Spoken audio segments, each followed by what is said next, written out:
नरेंद्र मोदी जी और आपके राहुल गांधी जी, तो इन दोनों में आपको क्या डिफरेंस लगता है? क्या कहना चाहेंगे, कौन बढ़िया नेता है? कि ज़्यादा स्टेट में मतलब सरकार नहीं है, ना ही उतना लोगों तक पहुंच पा रही, कारण क्या आप मानते हैं?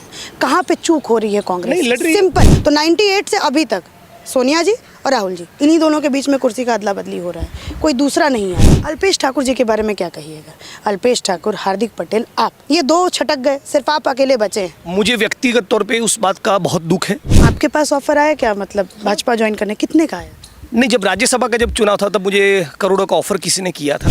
आपकी बातचीत बहुत अच्छे से होती है राहुल गांधी जी से। कन्हैया कुमार जी से भी बोलो तो वो भी कहते हैं कि मेरे डायरेक्ट बातचीत जो है वो राहुल गांधी जी से है। तो ऐसे लोग, जो लोग ये कहते हैं कि जिनके पास हम बात करने जाते हैं अपने कुत्ते को ये वो बिस्किट खिलाते हैं, उन लोगों में और आप लोगों में क्या ऐसा डिफरेंस राहुल गांधी देखते हैं कि ये बर्ताव करते हैं? नमस्कार, मैं अर्चना तिवारी आप सभी का स्वागत करती हूं दराज धर्म पर। गुजरात इलेक्शन कवर करने के लिए फिलहाल हम लोग गुजरात में हैं। मेरे साथ मेरे कैमरे के माध्यम से जुड़े हैं जिग्नेश मेवानी जी, जो कि बड़े कद्दावर नेता हैं। इस बार माना जा रहा है कि गुजरात इलेक्शन में 2 सीट बड़ी ही महत्वपूर्ण रहेगी। एक इनकी खुद की सीट, वडगांव वाली सीट, जिसपे माना जाएगा कि बड़े ही कांटे की टक्कर होगी और भाजपा ये चाहेगी कि उस सीट को तो हम कम से कम जीते, नाक की बात भी वहाँ पे आ सकती है। अच्छा, अगर मैं आपको 2017 वाले इलेक्शन की बात बताऊँ तो निर्दलीय जिग्नेश मेवानी जी ने चुनाव लड़ा और उसको शायद 20,000 वोटों से इन्होंने चुनाव को जीता भी। उस सीट पे स्टार प्रचारक के तौर पे आपके योगी आदित्यनाथ जी भी आए, प्रधानमंत्री जी भी वहाँ पे जाकर उन्होंने कैंपेनिंग किया, लेकिन फिर भी वहाँ के जो कैंडिडेट थे उस सीट को बचाने में कहीं ना कहीं असफल रह गए। तो चलिए मैं अपनी बातों पर विराम लगाती हूँ और जिग्नेश मेवानी जी से बातचीत करते हैं कि जो गुजरात में इलेक्शन में क्या माहौल है। अच्छा, इतने सारे नेता, कांग्रेसी नेता छोड़ करके जो भाजपा की तरफ रुख मोड़ ले रहे हैं, क्या कारण है और आपकी कितनी तैयारी है गुजरात इलेक्शन को लेकर, जो कि अभी 4 महीना जिसमें बाकी है? मैं जिग्नेश जी, आपका बहुत बहुत स्वागत है हमारे चैनल पे। सबसे पहले मैं सवाल यही पूछूंगी, कैसी तैयारी है कांग्रेस की गुजरात में? अच्छी तैयारी है। पिछली बार के चुनाव के मुकाबले में इस बार ऑर्गेनाइजेशन संगठनात्मक तरीके से और भी बेहतर कर रहे हैं। हर एक गांव की, हर एक पंचायत में जन मित्र खड़े किए, बूथ मैनेजमेंट का बहुत बढ़िया काम हो रहा है और धीरे धीरे करके पार्टी की सारी गतिविधियों का पेस भी बढ़ेगा। राजस्थान के हमारे प्रभारी रघु शर्मा और 2-3 साथी प्रभारी के तौर पे आए, तो सारे लोग लगे हुए हैं। और गुजरात में जो भी, चाहे हुच ट्रेजेडी, अभी जहरीली शराब पीने से मौत हुई हो, और असेंबली का सत्र था तब बेरोजगारी के सवाल पे विधानसभा को घेरना, आदिवासियों के जल जंगल को छीना जा रहा था तो उस मुद्दे पर विधानसभा का घेराव करना, तो जमीन के ऊपर लड़ाई लड़ना और संगठन को मजबूत करना, दोनों फ्रंट पे इस बार काम हुआ है। पिछली बार 77 आई थी, कांटे की टक्कर आपने दी थी भाजपा को। हाँ। सरकार लेकिन फिर भी उन्हीं की बनी। इस बार 77 से थोड़ा ऊपर आ रहा है कि 77 से नीचे? बिल्कुल डेफिनेटली ऊपर जाएगा। और पिछली बार केवल 8 सीट 9 सीट का फासला रह गया था।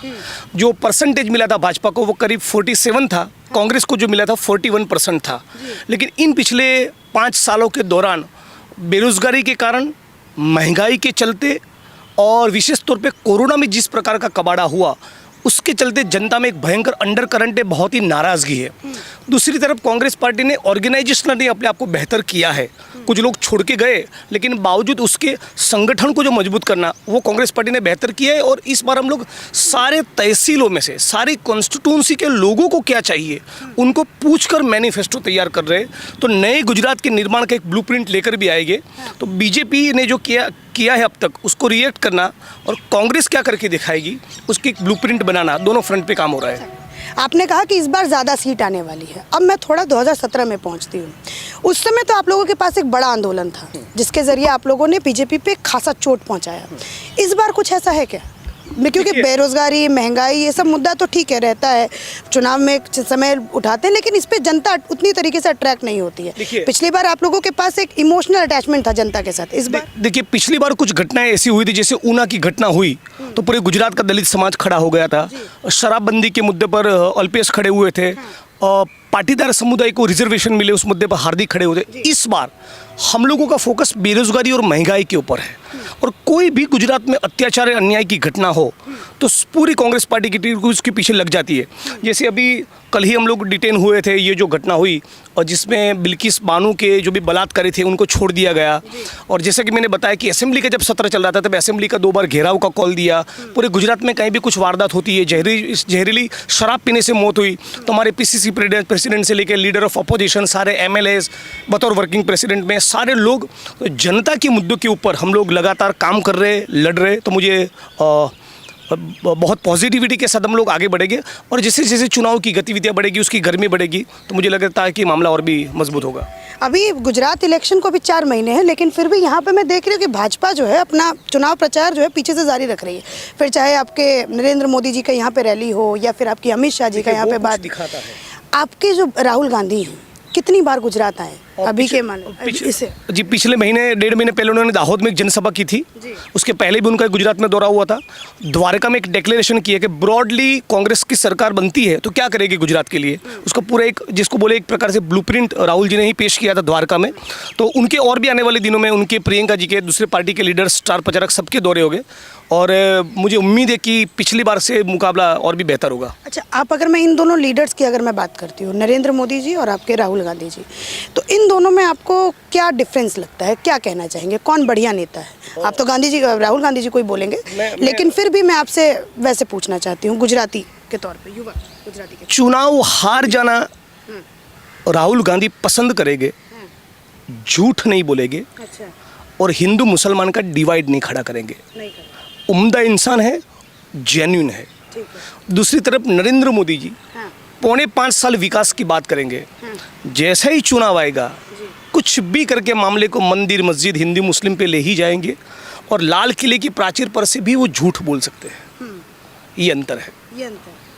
तो इतना सब कुछ, इतने अच्छे हैं राहुल गांधी, आपके हिसाब से ऑनेस्ट हैं, लेकिन फिर जब मैं उन नेताओं से बात करती हूँ जो कांग्रेस छोड़ करके भाजपा की तरफ आए हैं, तो वो कहते हैं कि जी वहाँ पे सांस लेने में हमें दिक्कत होती है, हम बातचीत करना चाहते हैं लेकिन बातचीत नहीं हो पाती है। राहुल गांधी जी का बहुत ही बड़ा बैरियर रहता है कि वो बात नहीं करना चाहते। मैं आपको बहुत ईमानदारी के साथ बताऊँ, पूरी भाजपा की जो कैबिनेट थी अचानक एक दिन बदल दी गई, कोई कुछ नहीं बोल पाया। कांग्रेस पार्टी में तो कम से कम भाजपा को मत लाइए ना इसमें, आप राहुल गांधी बता रहा हूँ, कांग्रेस पार्टी में तो G23 एग्जिस्ट करता है, इससे ज्यादा डेमोक्रेसी क्या होगी? जो बार बार सवाल उठाता है, कठोर सोनिया जी को पत्र लिखता है, कठोर पत्र लिखते हैं। नबी आजाद जी को आप लोगों ने एक, मैं बताता हूँ, हाँ, कठोर पत्र लिखते हैं, बार बार सवाल पूछते हैं, असहमति जताते हैं। इतना डेमोक्रेटिक फ्रीडम जहाँ पर है वहाँ आपको घुटन महसूस हो रही है, वहाँ घुटन महसूस हो रही है। हम तो पूरा खुलकर सांस ले रहे हैं। वो तो बोलते हैं कि राहुल गांधी बात ही नहीं करते। सुनिए ना, कांग्रेस पार्टी में तो डेमोक्रेसी ही डेमोक्रेसी है। मैं तो मानता हूँ ओवर डेमोक्रेसी है। ठीक। अच्छा, मेरे दर्शकों को मैं ये सवाल आपसे पूछना चाहूँगी, क्योंकि उनका ही सवाल था, मैं ये पूछना चाहूँगी, उसका आप जवाब दे दीजिए। जो कांग्रेस के जो प्रेसिडेंट हैं वो बदलते नहीं, ये बार बार यही लोग मुझसे सवाल पूछे, कभी राहुल गांधी, 98 से मैं कल पढ़ रही थी, तो 98 से अभी तक सोनिया जी और राहुल जी, इन्हीं दोनों के बीच में कुर्सी का अदला बदली हो रहा है, कोई दूसरा नहीं आ रहा है। इस पे देखिए, कांग्रेस पार्टी के सारे फ्रंटल और जो भी डिपार्टमेंट है, हाँ, और जिनको भी वोट करने का AICC में अधिकार है, वो लोग कलेक्टिवली मिलकर डिसीजन लेते हैं। हाँ। और हम लोग वो तो बार बार उठाते हैं कि ऑर्गेनाइजेशन बदलाव होना चाहिए, दूसरे लोगों को भी आप वो दीजिए। हम लोग सेटिस्फाइड हैं उससे, हमको कोई दिक्कत नहीं है। आपको कोई दिक्कत नहीं। और जो लोग कांग्रेस के जो नेता जो अभी भी कांग्रेस में हैं, जो कपिल सिब्बल जैसे नेता अगर मैं आपको बोलूं, तो ये लोग भी सवाल उठाते हैं कि अरे भाई चेंज तो करो, तभी तो हम आगे जाके बुलाएंगे, क्योंकि कांग्रेस लोगों तक पहुंच ही नहीं पा रही है। उनको उठाने दीजिए। असहमति की हमारे यहाँ छूट है, वो अपना पक्ष रखे, हम अपना पक्ष रखें। आपको तकलीफ नहीं होती कि जी चलो कोई नहीं, सोनिया गांधी जी राहुल गांधी जी के बीच में हो रहा है, कभी आपको भी तो मौका दें, कभी दूसरे लोगों को भी तो मौका दें, कभी ये मन में सवाल? मैं बड़ा चिल आदमी हूँ, मुझे कोई तकलीफ नहीं। इतना बड़ी इंटरव्यू दे रहा है, इतनी बढ़िया हवा आ रही है, कांग्रेस पार्टी का संगठन मजबूत हो रहा है, चुनाव में जमकर मुकाबला करेंगे। एक निर्दलीय MLA को मोदी साहब को 2500 किलोमीटर की दूर जेल में डालना पड़ रहा है, तो सब बढ़िया है, पॉजिटिव है। आपका तो जनाधार है, आपको तो लोग इतना पसंद करते हैं। अभी मैं आपके क्षेत्र में चले जाऊँ तो जिग्नेश मेवानी सब आ जाएंगे आगे से कि जी जिग्नेश मेवानी ये सब बोलेंगे, लेकिन उन लोगों के बारे में भी तो सोचिए जो लोग ये कह रहे हैं कि जी हमें भी आगे मौका दो, कांग्रेस में मौका ही नहीं दे रहे हैं, राहुल गांधी जी हमें आगे आने ही नहीं दे रहे। मैं उसका सही जवाब दे रहा हूँ। दलील के तौर पे पार्टी में आपको कोई नेता आगे नहीं आने दे रहा है। आप सब कुछ भूल जाकर अपना एक तहसील पकड़ लीजिए और बेरोजगारी और महंगाई के सवाल को लेकर 100 गांव का यात्रा कर दीजिए। आपको कौन रोक रहा है? मान के चलिए आप मेरे सीनियर नेता है, किसी पार्टी में हम दोनों साथ काम कर रहे हैं दलील के तौर पे, आप हमारे सीनियर नेता है, मेरी आपसे अनबन हुई, राइट, मुझे 500 गाँव की यात्रा गुजरात के सवालों को लेकर करने में कोई रोक रहा है? जिसको भी नेता बनना है उसको अपने आप को ज़मीन पर रगड़ना पड़ेगा। हम लोग ज़मीन पे अपने आप को रगड़ कर ही नेता बने, लाठी खाई है, मुकदमे जले, जेल में गए हैं। जो अभी नेता 60-70 जो नेता अभी उस तरफ गए हैं, भाजपा की तरफ गए, अब ये भी है कि स्वराष्ट्र में भी शायद 4-5 ऐसे MLA, working MLA, sitting MLA, वो भी जा रहे हैं उसकी तरफ, वो ज़मीन पर रगड़ के नेता नहीं बने। मैं आपको बता रहा हूँ उसमें क्या हो रहा है। एक तो कुछ लोगों का मनोबल मजबूत नहीं रहा, वो लोग पार्टी को छोड़ दिए, क्योंकि स्वतंत्रता के आंदोलन के दौरान भी जब अंग्रेजों के खिलाफ लड़ाई लड़नी थी तो सब लोगों का मनोबल मजबूत नहीं था। अभी एक प्रकार से नए किस्म का स्वतंत्रता का आंदोलन ही चल रहा है। जिस प्रकार से ईडी, सीबीआई, पुलिस प्रशासन सबका जो गलत इस्तेमाल हो रहा है, जिस प्रकार से हमारे डेमोक्रेटिक इंस्टीट्यूशंस के ऊपर हमला है, संविधान और लोकतंत्र के ऊपर हमला है, तो सबके में अंदर वो जज्बा नहीं है, तो कुछ लोग छोड़कर जा रहे हैं। कुछ लोग इसलिए भी छोड़कर जा रहे हैं कि उनको पैसे मिल रहे हैं और कुछ लोगों के ऊपर दबाव है। इन कारणों के चलते गए, लेकिन कारण आपने मुझे गिनवाए। इन सब के बावजूद आज भी भले ही गुजरात में 27 साल से कांग्रेस की सरकार नहीं बनी, तब भी आज भी गुजरात में कांग्रेस के 65 एमएलए है। इतने एमएलए छोड़ के गए उसके बावजूद ये कांग्रेस का स्ट्रेंथ और जो भी लोग टिके हैं हुए उनका कमिटमेंट, ये दो चीज़ दिखाता है। अल्पेश ठाकुर जी के बारे में क्या कहिएगा? अल्पेश ठाकुर, हार्दिक पटेल, आप ये ऐसे कांग्रेस के नेता, उस समय आप क्योंकि निर्दलीय थे, लेकिन फिर भी उस समय आप लोग ऐसे नेता कांग्रेस के माने गए जिनको बोला गया कि गुजरात की जो राजनीति है ये 3 नेता जो है अपने साथ संभालते हैं, ये 2 छटक गए, सिर्फ आप अकेले बचे हैं। मुझे व्यक्तिगत तौर पे उस बात का बहुत दुख है। आज साथी हार्दिक, अल्पेश में हम सब लोग साथ में होते और भी बड़ा मूवमेंट खड़ा करते। क्यों नहीं है साथ में आज? देखिए, लोग अपने कारणों के चलते भाजपा में गए हैं। मैं इसके ऊपर ज़्यादा कमेंट करूंगा तो अच्छा नहीं रहेगा। दोस्त अल्पेश जी का क्या कारण है और हार्दिक जी का क्या कारण है? हार्दिक जी के बारे में तो मुझे ऐसा लग रहा है कि जिस प्रकार से उनके ऊपर 30-35 मुकदमे किए थे, जिसमें से बहुत से मुकदमे फर्जी थे, उनके ऊपर जिस प्रकार से राष्ट्रद्रोह के केस लगाए थे, और उसमें ऐसा सुन रहे अपने सोर्सेज में से पुलिस वगैरह के भाजपा के कुछ लोग भी बताते हैं कि 15, 20, 25 साल तक का उसको सज़ा होने वाला था। तो एक ये कारण मुझे लग रहा है कि हो सकता है। और अल्पेश जी? उनकी कुछ छोटी मोटी पार्टी से नाराज़गी थी। अच्छा, क्या क्या नाराजगी? ये इसी छोटी मोटी जो नाराजगी है ना, इसके बारे में सब बात करती है, ये जो छोटी मोटी राजनीति नाराजगी जो देखिए रहता है परिवार में इस प्रकार का। देखिए 500 लोग हैं, 1000 लोग हैं, 2000 लोग हैं, तो उसमें से 2, 5, 8, 10 लोग इस प्रकार का रहेगा। अच्छा, तो ये अल्पेश जी की जो नाराजगी थी वो स्टेट लेवल पे नाराजगी थी या फिर नेशनल लेवल पे नाराजगी थी? हमको मालूम नहीं है, लेकिन है थोड़ी, तभी थोड़ी बताएंगे। आप कांग्रेस के यहाँ पे सारा आप ही आला कमान आप ही हैं यहाँ पे।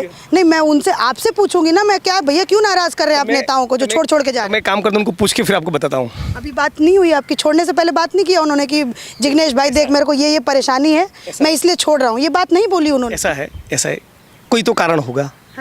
कुछ तो तकलीफ हुई होगी, कुछ तो नाराजगी होगी। आप लोगों ने उसको सुधारने की कोशिश की? बिल्कुल सारे लोगों ने डायलॉग किया था। बावजूद उनको लगा कि नहीं, हमको इस ऑप्शन को चुनना है, तो उनकी स्वतंत्रता है। हमारी दोस्ती है, हार्दिक के साथ भी है, अल्पेश के साथ भी है, दोस्ती बनी रहेगी। और दोबारा आना हो वापस तो स्वागत है उनका। मैं खुद लेने के लिए जाऊँगा। आप खुद लेने के लिए जाएंगे? बिल्कुल। अच्छा, लेकिन एक और बात जो सबके मन में ये रहता है कि कांग्रेस अभी भी कहीं ना कहीं विपक्ष की एक बहुत बड़ी भूमिका निभाती है, लेकिन जब ऐसा विपक्ष का नाम लो तो बहुत सारे लोग इसको हंसी उसमें ले लेते हैं कि कैसा विपक्ष, 2 स्टेट में इसकी सरकार है, ठीक है, आम आदमी पार्टी की भी 2 स्टेट में सरकार हो गई। आपने 2014 में आम आदमी पार्टी को पहले ज्वाइन किया था, गुजरात के आप स्पोक पर्सन भी रहे थे, तो क्या कहेंगे इस मुद्दे पर? क्यों मजाक में ले रही है कांग्रेस? तो अच्छा है ना, मजाक करना चाहिए, हंसना चाहिए, खुश रहना चाहिए। खुल के बोले ना, खुल कर बता रहा हूँ। आप खुल के बताइए ना, क्यों, मतलब क्या कांग्रेस को ऐसी क्या कमियां हैं? क्या जो नेशनल नेतृत्व है वो ऐसा है कि जो जिसको मजाक में के तौर पे जनता ले रही है? सुनिए, आज बिल्किस के बलात्कारियों को छोड़ दिया, हम लोगों के अलावा कोई सड़क पर है? बलात्कारियों के समर्थन में कभी खड़े नहीं रह सकते, ये हमारा आइडियोलॉजिकल पोजीशन है। फिर उसमें चुनाव में प्लस हो माइनस हो, पूरा जीवन केवल चुनावी गणित के लिए थोड़ी है। कुछ जनता तक क्यों नहीं पहुंच पा रही है कांग्रेस? जनता तक मैं देख ही नहीं पा रही हूँ कि कहीं चलिए यूपी का इलेक्शन हुआ, यूपी का इलेक्शन हुआ, मुझे वहाँ पे जनता तक पहुँचता। आप तो इलेक्टोरल एरिथमेटिक के कॉन्टेक्स्ट में कह रहे हैं कि जिस दिन बैलेट में से पर्चा निकले तो भाजपा से बेहतर आंकड़ा हो, अच्छी बात है, लेकिन कभी ना हो तब भी हम 2017 में जैसे आप लोगों का गुजरात में वो था। सुन लीजिए, मेरा ये कहना है, हाँ। सुनिए सुनिए, वो बहुत बढ़िया था। अरे मेरी बात तो सुन लीजिए। एक्स नाम का नेता किसी कॉन्स्टिट्यूंसी से चुनाव हार गया, लेकिन जनता के सवाल को लेकर लड़ रहा है, तो वो विपक्ष की भूमिका अदा कर रहा है।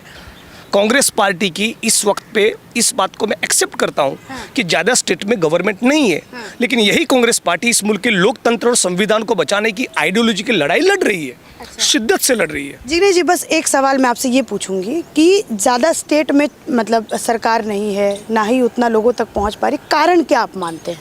कहाँ पे चूक हो रही है कांग्रेस? नहीं, लड़ रही है। सिंपल चूक कहाँ पे हो? कहीं तो चूक हो रही है जो दिख रहा है। कांग्रेस पार्टी अपने आइडियोलॉजिकल पोजीशन पे कायम है, शिद्दत से लड़ रही है। सुनिए, शिद्दत से लड़ रही है, आने वाले दिनों में और भी बेहतर करेगी। राजस्थान और मध्य प्रदेश में और हिमाचल प्रदेश में आप परफॉर्मेंस हमारा देखिएगा, गुजरात और कर्नाटक में भी देखिएगा। मैं मेरे जीवन का आखिरी इंटरव्यू तो आपके साथ है नहीं, दोबारा हम लोग मिलेंगे। कांग्रेस पार्टी का परफॉर्मेंस देखिएगा, फिर हम लोग बात करेंगे। मतलब अब आगे आने वाले जो इलेक्शन है उसमें परफॉर्मेंस जो है अच्छी उसमें बेहतर करेगी। एक और फ्रेंकली आपको बता रहा हूँ, दूसरा क्या हुआ कि बीजेपी जिस प्रकार से अनडेमोक्रेटिक तरीके से बिहेव कर रही है। अरे हम लोग विपक्ष में है, जब सत्ता पे थे तो विपक्ष की दलों के सारे नेताओं को कुचल दिया जाए, उनके घर पे ईडी भेजो, सीबीआई भेजो, क्राइम ब्रांच भेजो, ये एटीट्यूड नहीं था। ये पहली बार इस मुल्क की भाजपा की सरकार ने करके ये दिखाया है कि कितना अनडेमोक्रेटिक और कितनी तानाशाही हम लोग अनलीश कर सकते हैं। दूसरा, पूरा कॉरपोरेट लॉबी, सारे इंडस्ट्रियल ग्रुप्स उनके पास जमकर बैठे हैं। और थर्ड, इलेक्टोरल बॉन्ड के जरिए न जाने देश और दुनिया में से कहाँ से काला धन भाजपा की जेब में आता है और करोड़ों अरबों रुपये चुनाव में डालते हैं। आपके पास ऑफर आया क्या, मतलब भाजपा ज्वाइन करने? कितने का आया? नहीं, जब राज्यसभा का जब चुनाव था तब मुझे करोड़ों का ऑफर किसी ने किया था। कितना करोड़? वो आंकड़े में मत जाइए, वो ठीक नहीं है। मैं उस व्यक्ति को अभी एक्सपोज भी नहीं करना चाहता, लेकिन ये बात केवल मेरी नहीं है, पूरा गुजरात और पूरा देश जानता है। महाराष्ट्र में भी सरकार को तोड़ दिया, एमपी एमएलएस को खरीदना, इलेक्टेड गवर्नमेंट्स को डिसमेंटल करना, पैसे और अपनी जो संस्थाएं हैं ईडी सीबीआई वगैरह, उनके जरिए ये पूरा मुल्क देख रहा है। अच्छा, ये तो चलिए कांग्रेस के मुद्दे पे आपने सवाल पूछा, ये नागरिक के तौर पे मैंने बताया। नागरिक के तौर पे आपने ये बात बता दी। आम आदमी पार्टी का क्या लग रहा है यहाँ पे, स्कोप कुछ लग रहा है क्या? अभी इस वक्त क्योंकि आप लोगों की वो मानी जाती है आम आदमी पार्टी की, जहाँ पे कांग्रेस नीचे हो रही है वहाँ पे आम आदमी पार्टी ऐसे ऊपर जा रही है। अभी उनका ज़्यादा इतना कोई बेस नहीं है, यहाँ बेस नहीं, उतना बेस नहीं है, लोगों तक नहीं पहुँच पा रही है आम आदमी पार्टी गुजरात में या फिर कहीं। अभी तो देव जस्ट स्टार्टेड, अभी तो उनका उतना बेस कहाँ बनेगा। अच्छा, जो अब आपने जब 2014 में जब आम आदमी पार्टी ज्वाइन किया था, क्या सोच का, मतलब अगर मैं आपके शुरुआती राजनीतिक तौर पे अगर मैं बोलूँ तो सबसे पहला वो राजनीतिक स्टेप आपने क्या उठाया था, या फिर कहाँ से आपको लगा था कि जी अब मैं नेता बनूंगा, ये मैंने सोच लिया है? राजनीतिक सबसे पहला स्टेप जिस दिन मैंने एक्टिविस्ट के तौर पे ग्रास रूट पे काम करना चालू किया वो था। मैं 50 इंटरव्यू में कह चुका हूँ, आने वाले दिनों में भी आपको कहूँगा कि मेरे लिए राजनीति से मतलब केवल चुनाव या इलेक्टोरल पॉलिटिक्स, चुनावी राजनीति नहीं है। सड़क पे उतरना, गरीबों के, वंचितों के, वर्किंग क्लास के लोगों के, श्रमजीवियों के, दलितों के, आदिवासियों के सवालों को उठाना, वो भी राजनीति है। तो मैं पत्रकारित्व में था पहले, फिर वो छोड़कर 2009-10 के करीब में फिर बतौर एक्टिविस्ट के तौर पे मैंने काम करना चालू किया, और तब से मैं राजनीति में हूँ। और भगत सिंह का एक निबंध है विद्यार्थी और राजनीति, वो मुझे कॉलेज के दिनों से बहुत पसंद था कि विद्यार्थियों को और यूथ को पॉलिटिक्स में ज़रूर आना चाहिए। उसका मतलब ज़रूरी नहीं कि आप चुनाव लड़े, लेकिन अगर राजनीतिक एक समझ हो, पॉलिटिकल अंडरस्टैंडिंग आप डेवलप करें, पॉलिटिकली कॉन्शियस हो, तो इस समझदारी के साथ बतौर एक्टिविस्ट के तौर पे मैंने काम चालू किया। तभी से मैं मानता हूँ मेरा राजनीतिक प्रवेश हुआ है। अच्छा, और फिर ये 2014 में कैसे, मतलब आम आदमी पार्टी का कैसे वो उसके कुछ दिन के लिए जुड़े थे और उसके बाद फिर क्या छोड़ सोचा था उस पार्टी के बारे में, आपने क्या सोचा था कि उस समय आप आम आदमी पार्टी से जुड़ गए थे। अभी उसमें ज़्यादा मैं जाना नहीं चाहूँगा, लेकिन फिर जब 2015-16 में ऊना का आंदोलन हुआ तो कुछ लोगों के ऐसे कमेंट हुए कि किसी पॉलिटिकल पार्टी के कहने पे आप ये कह रहे हैं, जबकि ऐसा कोई था नहीं। दलितों की बहुत लंबे अरसे से गुजरात में एक पीड़ा थी, और ऊना की एक घटना ने वो जो अक्यूमुलेटेड पेन था, वो जो पीड़ा, वो दर्द जो सालों से वहाँ जमा हुआ था, उसको एक्सप्रेशन दे दिया बहुत बड़ा। तो उस मूवमेंट के कारण मुझे लगा कि कुछ दिन मुझे किसी मेन स्ट्रीम की पार्टी में नहीं जुड़ना है। तो मैं ऊना के आंदोलन के बाद पूरे गुजरात में, देश में दलितों की, गरीबों की आवाज़ बना और हक अधिकार की लड़ाई लड़ी। करीब 300 करोड़ का ज़मीन भूमिहीन दलितों को दिलाया। फिर इंडिपेंडेंट एमएलए के तौर पे लड़ा। तो इस प्रकार से मेरी जर्नी चल रही है। अच्छा, इंडिपेंडेंट एमएलए के तौर पे आपने वहाँ पे चुनाव लड़ा, तो इसमें कितनी सच्चाई है कि आपने आम आदमी पार्टी कांग्रेस दोनों को बोल दिया कि देखो मेरी लड़ाई भाजपा से है, आप लोग अपना कैंडिडेट खड़े मत करो? मैं सारी पॉलिटिकल पार्टी को बोल दिया था, लेकिन विशेष तौर पे पूरा में जो मुझे जो सपोर्ट था वो पर्सनली राहुल जी का था। अच्छा, उन्होंने उस समय उन्होंने खुलकर बोला था कि भी तुम चुनावी राजनीति में आओ, लड़ाई भी जारी रखो, इलेक्टोरल पॉलिटिक्स में भी आओ। मैं बोला मुझे किसी पार्टी में अभी नहीं जाना है, तो बोले इंडिपेंडेंट लड़ो। मैं बोला इंडिपेंडेंट लड़ना ठीक नहीं रहेगा। मैं बोला मैं हर संभव तरीके से मदद करूँगा, have faith in my word, मेरी बात में यकीन करो। उन्होंने 200-250 लोगों की टीम मेरे लिए भेजी, पूरा ज़बरदस्त सपोर्ट किया, मेरे लिए आकर रैली की। तो वो चाहते थे कि जिग्नेश की आवाज़ गुजरात में और इस मुल्क में बनी रहे। नहीं पार्टी ज्वाइन कर रहा है तब भी, क्योंकि वो सचमुच दलितों के मुद्दों को लेकर एक सरोकार रखते हैं, उनकी कंसर्न थी। तो इस प्रकार से बना, और आज अभी मैं कांग्रेस पार्टी में फिर जुड़ा हूँ, कन्हैया के साथ वर्किंग प्रेसिडेंट के तौर पे काम कर रहा हूँ। और अच्छा करेंगे, लड़ रहे, जनता की लड़ाई लड़ रहे हैं। जनता की लड़ाई लड़ रहे हैं, और इस बार लगता है गुजरात में कुछ करिश्मा, इस बार बेहतर करेंगे, इस बार डेफिनेटली बेहतर करेंगे। गुजरात में 65% के करीब वोटिंग होता है।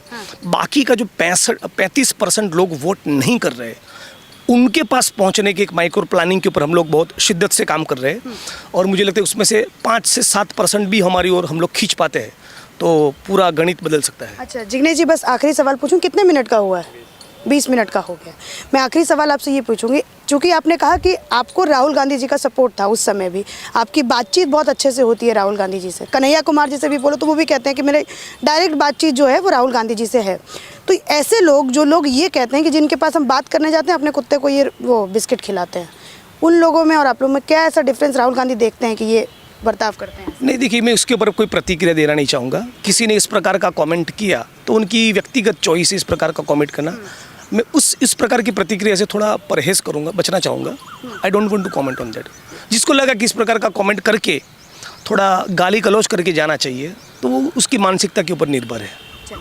इसी के साथ हम इस इंटरव्यू का समापन करते हैं। और आप लोग मेरे चैनल पर देख रहे थे जिग्नेश मेवानी जी का, जिन्होंने बड़े ही अच्छे तरीके से ये बताया कि क्या प्लानिंग है कांग्रेस की इस बार गुजरात इलेक्शन में, और इस बार बूथ लेवल पे कांग्रेस जो है वो स्ट्रांग हुई है। जो बात भाजपा का भी एक वो रहता है, मूल मंत्र रहता है कि हम लोगों ने अपने कैडर को बूथ लेवल पर जाके स्ट्रांग किया है। इसी के साथ धन्यवाद।